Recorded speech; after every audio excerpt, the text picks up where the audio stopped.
एक साहब का बेजक में शब्द है कारा। राम नाम बिन मिथ्या जन्म गमायो हो। सेमेर से सुबह ज्यों चाहने ऊन परे पछताई हो। शब्द लंबा है, सबका यहाँ सबकी टीका करना, सबकी व्याख्या करना तो यहाँ समय नहीं इतना है और न कर पाएंगे। महापुरुषों ने किया है, इस पर विस्तृत विचार किया है। लोग राम नाम तो करते हैं, कहते हैं, जप करते हैं, लेकिन सही राम का बोध न होने के कारण लोग मिथ्या में ही अपना जन्म व्यर्थ में ही गंवा देते हैं। सदगुरु कहते हैं राम नाम बिन। राम ऐसा कौन नाम है? वह राम उस आत्म राम को, आत्मबोध को, जो आत्म राम है, जो स्वयं में रम रहा है, आप में जो रम रहा है, सबके हृदय में जो राम रम रहा है अलग अलग, क्योंकि अनंत चेतन है, अनंत आत्माएं हैं, अनंत राम हैं। और गोस्वामी जी भी ने कहा है राम अनंत अनंत गुण अमित कथा विस्तार। राम अनंत हैं, अनंत गुण कर्म उनके, अनंत विचार हैं, अनंत कार्य व्यवहार भी उनके हैं। तो जीव आत्मा ही जो इसमें रम रहा है वही असली राम है। तुम्हारा स्वरूप ही राम है। इसको जाने बिना लोग व्यर्थ में अपना जीवन खो देते हैं। और सेमर से सुआ ज्यों जहाड़े, जैसे सेमल को सुआ सेता है, लालन पालन करता है और आशा भरोसा करता है कि ये लाल लाल फूल जो हैं बड़े खूबसूरत हैं और इनके द्वारा हमें सुख मिलेगा, शांति मिलेगी, हमें भोजन मिलेगा, पूरा पूरा आहार मिलेगा। लेकिन जब आखिरी में जब फल लग करके पकता और फूटता है तो रुई निकलती है। सेमर से सुआ ज्यों जहड़े, सेमर से सेवा कर करके, सेमर की आशा भरोसा कर करके अंत में जब रुई निकलती है तो उसकी आशा जो वासा थी, जो उसके सोच विचार थे, जो उसके मनसा थी, वो सब नष्ट हो गई, बेकार हो गई और अंत में पछता करके चला जाता है।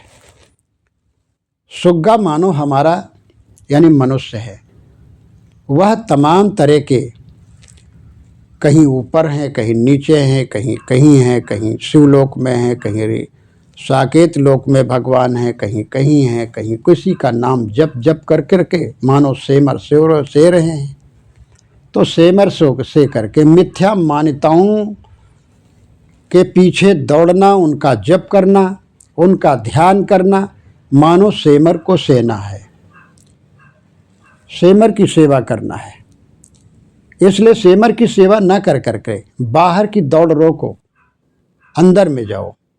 अंदर में जब तुम जाओगे, चिंतन मनन करोगे सदगुरु के द्वारा, तो निश्चित है तुम अपने आत्मा में जब ध्यान करोगे, अपने आप का बोध करोगे सदगुरु के द्वारा, और सदगुरु के द्वारा ध्यान, जब सदगुरु के द्वारा तुम्हें आत्मबोध हो जाएगा और आत्मा राम में जब तुम रम जाओगे, तब समझ लीजिए कि हम राम का भजन ठीक से कर रहे हैं। बाहर की दौड़ रुक जाए, बाहर की सोच रुक जाए, अपने आप का बोध हो जाए और स्वयं राम का भजन करना शुरू कर दें। स्वयं में स्थित होने के लिए उपाय करना शुरू कर दें।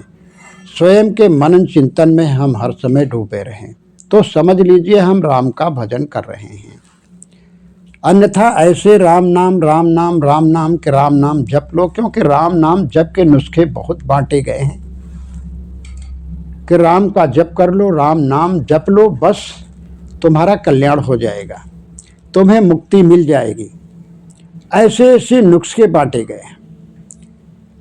तो राम का नाम केवल जप लेने से नहीं, राम नाम जप लोग करते, राम नाम शरीर भर में गुदवा भी लेते हैं लोग, कपड़े में गुदवा करके ओढ़ लेते हैं, तो समझ लेते हैं कि बस हमारा काम हो गया। खाते पीते कुछ और रहते हैं, बोलते चालते कुछ और रहते हैं, गड़बड़ अनाप शनाप। सोचते कुछ और रहते हैं, राम नाम की चादर भी ओढ़े हैं, राम नाम का जप भी कर रहे हैं, राम नाम अपने शरीर में लिखा भी लेते हैं, पूरे पूरे शरीर में अपने हाथ पांव में लिख लेते हैं, लिखा लेते हैं। लेकिन जो आंतरिक राम है उसको जानते नहीं। वो सोचते हैं कि अयोध्या के राम लला जो राम हैं, हम उनका भजन कर रहे हैं, वो हमारा उद्धार करेंगे, वो हमारी मुक्ति हमें मुक्ति देंगे, वो हमें सुख और शांति देंगे, उनका दर्शन हो जाएगा तो हमारा कल्याण हो जाएगा। इसी की खोज में पड़े हुए हैं और खोजते नहीं हैं, बस इतने तक रह जाते हैं कि राम नाम जपते रहो। हाँ, राम नाम जपोगे तो थोड़ा चित्तवृत्ति जो है एकाग्र हो सकती है, ध्यान लग सकता है, लेकिन वास्तविक राम का दीदार, राम का साक्षात्कार सद्गुरु के बगैर नहीं हो पाएगा। तो असली राम की पहचान सद्गुरु के द्वारा होगी, जो तुम्हारा आत्मराम है, और उसी में लग जाओ, उसी में रम जाओ, तो समझ लो कि हम राम का भजन करते हैं। नहीं तो ऐसे ही भजन गाते, राम नाम जपते जीवन चला जाएगा। राम नाम राम नाम राम नाम तो सभी करते हैं। तो हमने कहा कि जो नुस्खे बांटे गए हैं, वो बहुत ऐसे नुस्खे बांटे गए हैं, लोग उन्हीं पर दौड़ रहे हैं। आत्मबोध के लिए उनको ज़रूरत नहीं, साधना भजन भक्ति करने की ज़रूरत लोग नहीं समझते हैं। जैसे रामायण में ही आया है, जो गंगा जल आन चढ़ावें सो सायुज मुक्ति नर पावें, जो रामेश्वर दर्शन आई हैं सो तन तज मम लोक सिधई हैं। ऐसी ऐसी बातें गोस्वामी जी भी अपने भगवान के द्वारा कहलवा दिया है। रामेश्वरम में जाकर के कहा, जो रामेश्वर के दर्शन करने के लिए जो भी व्यक्ति आएगा वह शरीर त्याग करके मेरे धाम में आएगा, मुक्त धाम में आएगा। तो लोग साधन भजन क्यों करेंगे? जो गंगा जलान चढ़ावे सो सायुज मुक्ति नर पावे, सालोक सारूप सामीप और सायुज्य आखिरी मुक्ति है। जन्म मृत्यु से छुट्टी एक लोटे भर पानी में अगर मिल जाए कहीं शंकर जी पर चढ़ा दो, तो कौन भक्ति करेगा, कौन आहार विहार की शुद्धता करेगा, कौन त्याग करेगा सब कुछ, और कौन तप करेगा, कौन झंझट करेगा? तो लोग इसी में दौड़ते हैं, साधन भजन कुछ करते नहीं हैं। कहते भाई एक लिखा है कि एक लोटा जल चढ़ा दो, बस सायुज मुक्ति मिल जाएगी, रामेश्वर के दर्शन कर लो, बस भगवान के लोक में पहुंच जाओगे। तो जब इतने इतने नुस्खे बांटे गए हैं, केवल जप कर लो, माला घुमा लो, तस्बीह घुमा लो, बस हमें भगवान का साक्षात्कार हो जाएगा, मोक्ष हो जाएगा, हमारा कल्याण हो जाएगा। तो साधन भजन से लोग दूर रहते हैं।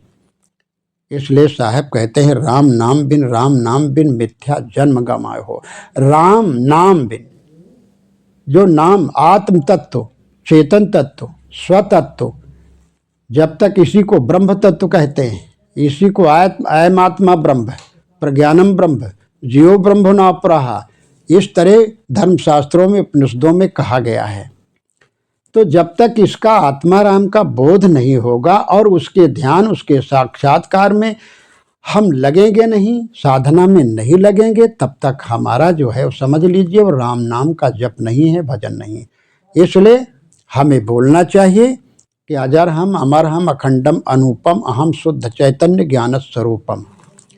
जब इस तरह का तुम्हारा बोध हो जाए कि मैं अजर हूँ, अमर हूँ, अखंड हूँ, नित्य हूँ, सत्य हूँ और ज्ञान स्वरूप हूँ, इस तरह का बोध हो जाए और उस बोध में लग जाओ साधना भजन भक्ति में, तो समझ लीजिए कि तुम राम नाम का अपने स्वरूप का निरंतर ध्यान रखो, चिंतन और मनन करो, मानो राम का नाम जप रहे हो। यही राम नाम जप है, अपने स्वरूप का चिंतन मनन करना ही राम का नाम जपना और भजन करना है।